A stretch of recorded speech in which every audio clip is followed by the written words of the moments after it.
안녕하세요 여러분, 도쿄뮤직입니다. 어제 나스닥은 무려 1.15% 하락하는 모습을 보여주었는데요. 어제 공유드린 것처럼 차트적 관점에서 이미 여기 RSI는 과매수를 보여주고 있었고, 이렇게 피보나치 관점에서 상승에 있어서 여기 보시면 이렇게 100%의 영역을 넘어주었는데다가 bearish 패턴인 rising wedge 패턴이 잡혔었고요. 추가로 상승이든 하락이든 기존 트렌드가 바뀌는 것은 옵션 만기를 기준으로 역사적으로 계속 보여져 왔었고, 여기 파란 색깔 세로선이 바로 옵션 만기일 내만년의 날이었던 만큼 확률적으로 본다면은 조정은 그렇게 이상한 것도 없었던 것입니다. 지수의 조정은 엔비디아를 중심으로 해서 반도체 쪽에서 이렇게 큰 하락이 있었고요. 반도체를 제외하고는 다른 섹터에서 주가가 올랐고, 특히 워렌 버핏이 2년에 걸쳐서 매집을 한 원유 섹터의 경우는 굉장히 좋은 퍼포먼스를 보여줬음에도 불구하고 반도체가 지금까지 지수를 주도해온 만큼 반도체의 하락은 지수의 하락으로 이어졌습니다. 우선 기본적으로 나스닥 차트만 바라봤을 때 여기 이렇게 보시면은 초록색 부분으로 갭이 잡혀있는 상태이고요.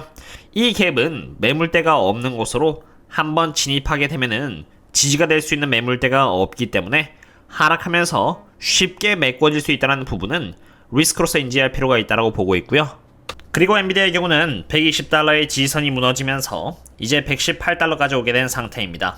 엔비디아도 마찬가지로 여기 101달러대 갭이 이렇게 존재하며 심지어 주가가 하락하긴 했지만 RSI는 여전히 이렇게 52.25 정도로 과매도의 축에 끼지도 못하는 상태입니다. 그렇기 때문에 갭을 채울 가능성은 농후하다고 보고 있으며, 며칠 전부터 꾸준히 하락의 가능성이 높아졌다고 말씀드려온 옵션 현황을 보고자 합니다.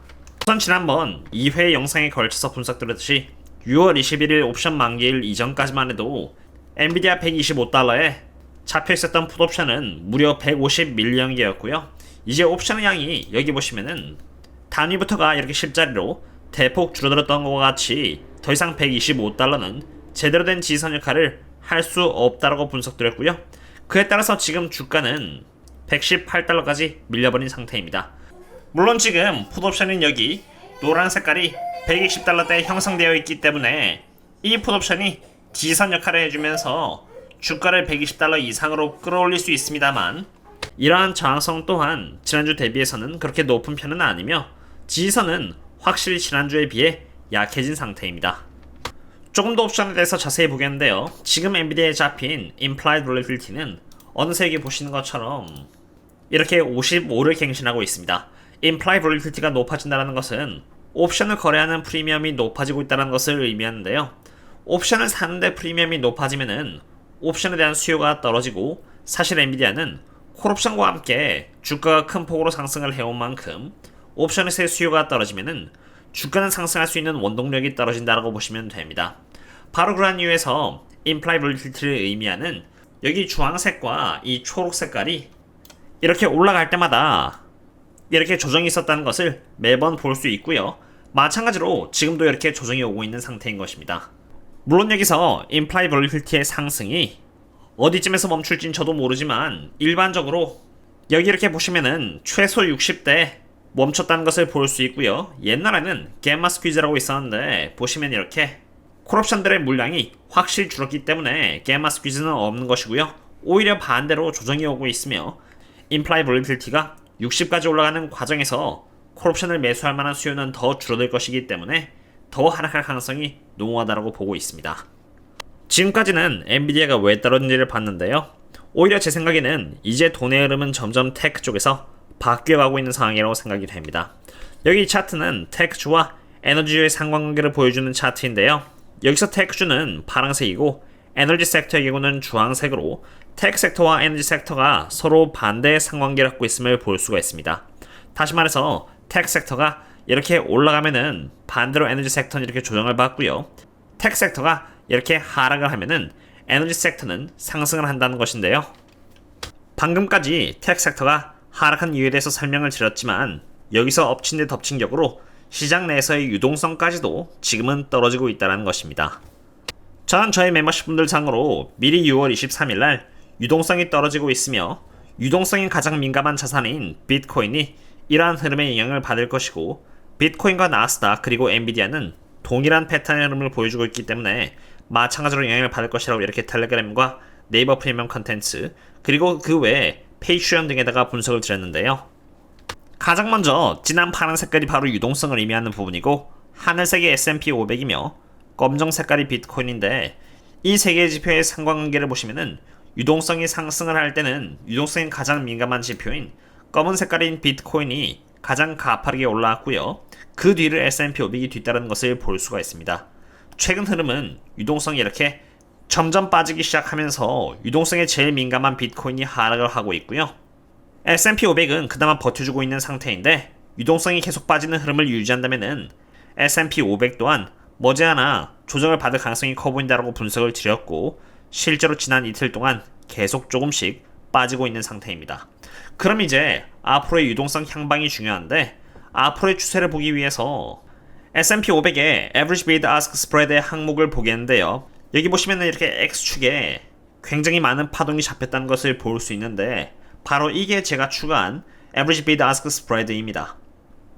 이것을 제가 넣은 이유는 유동성에 따라서 변하는 파동을 볼 수 있기 때문인데요. 보시면은 파동이 점차적으로 상승하기 시작했음을 볼 수 있습니다. 파동이 점차적으로 올라가면 올라갈수록 유동성을 의미하는 진한 파란색깔 차트가 떨어졌다는 것을 볼 수 있고요.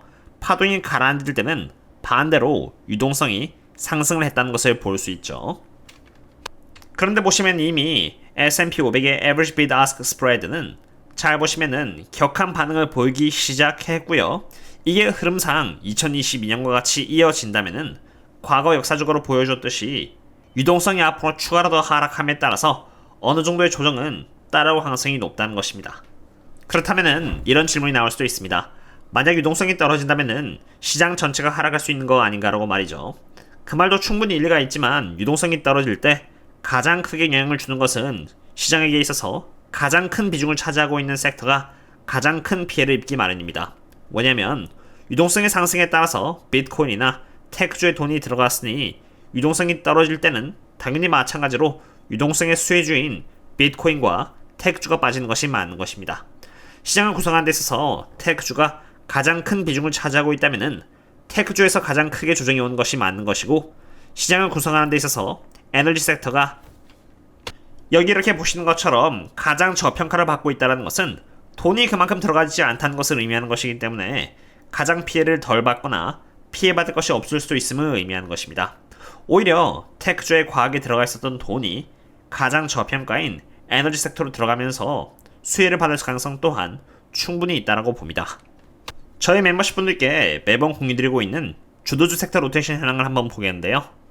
여기 보시면은 실제로 로테이션을 잡히고 있는 상태로 가장 좋은 분면인 리딩 쪽에 위치한 테크 섹터는 점점 방향을 틀어서 이제 위크닝 쪽으로 가려고 하고 있는 상태이고요. 가장 안 좋은 분면에 위치한 여기 레깅 쪽에 있는 이 에너지 섹터의 경우는 유턴을 빠르게 해서 인프링 쪽으로 가려고 하고 있는 상태입니다.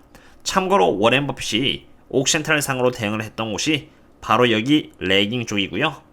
저 또한 워렌 버핏 대응을 하나의 근거로 참고하여 여기 이렇게 40% 이상 저평가를 받고 있으며 CEO가 6월 초에 매수를 했다는 것을 확인하였고요.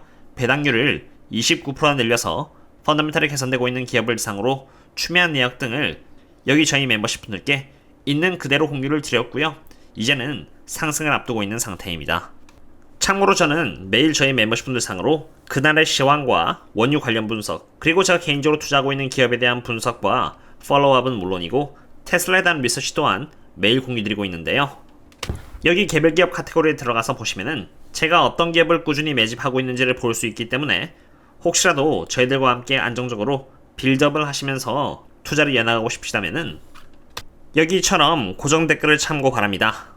오늘은 이렇게 엔비디아가 하락한 이유를 비롯해서 돈이 가치주 혹은 에너지 섹터로 흘러가고 있다는 내용으로 분석을 했고요. 실제로 워렌 버핏은 이러한 상황을 대비해서 미리 빌드업을 해놓은 것은 아닐까 하고 생각이 됩니다. 그렇게 된다면은 저 또한 시간을 최대한 이용해서 마찬가지로 수량을 미리 빌드업 해놓았기 때문에 한꺼번에 보상을 받을 수 있을 것이라고 생각이 되고요. 오늘의 분석은 여기서 마치도록 하겠습니다. 그럼 다음에 또 만나요. See you later.